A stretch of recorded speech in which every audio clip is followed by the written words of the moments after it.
సంవత్సరాల తరబడి ఎన్ని మందులు వాడినా మీ మోకాల నొప్పులు తగ్గట్లేదా? ప్రాణ పెయిన్ క్లినిక్ లో అత్యాధునిక చికిత్స. గురువు అంటే దైవంతో సమానం. విద్యార్థులోని అజ్ఞానం అనే చీకటి తొలగించి జ్ఞానం అనే జ్యోతిని వెలిగించే గొప్ప వ్యక్తి గురువు.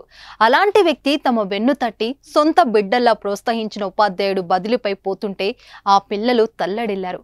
ప్లీజ్ సార్, మీరు వెళ్ళొద్దు అంటూ కన్నీరు పెట్టుకుని బతిమలాడారు. ఈ ఘటన సూర్యాపేట జిల్లాలో జరిగింది. మద్దిరాల మండలం పొల్లుమల్లు జిల్లా పరిషత్ పాఠశాలలో సైదులు తెలుగు ఉపాధ్యాయుడిగా విధులు నిర్వహిస్తున్నారు. విద్యార్థులకు చదువుతో పాటు అనేక విషయాల్లో సైదులు ఎంతో తోడ్పాటు అందించేవారు.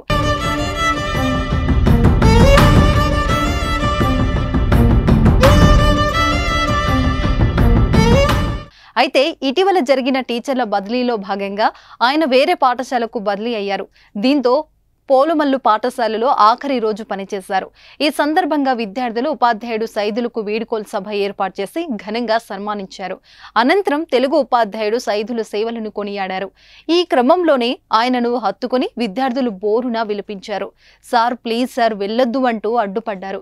గత కొన్ని రోజుల నుంచి ప్రత్యేకంగా శ్రద్ధ వహిస్తూ తమను సొంత బిడ్డలాగా చూసుకొని ఏ కష్టం వచ్చినా తండ్రిలా ఆదుకున్న ఉపాధ్యాయుడిని తలుచుకొని ఏడ్చేశారు.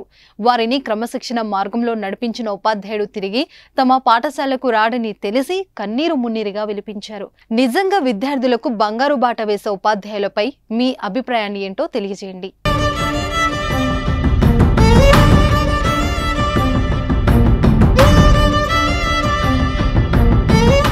సుమన్ టీవీలో మీ పర్సనల్ అండ్ బిజినెస్ ప్రమోషన్స్ కోసం కింది నెంబర్కి కాంటాక్ట్ చేయండి.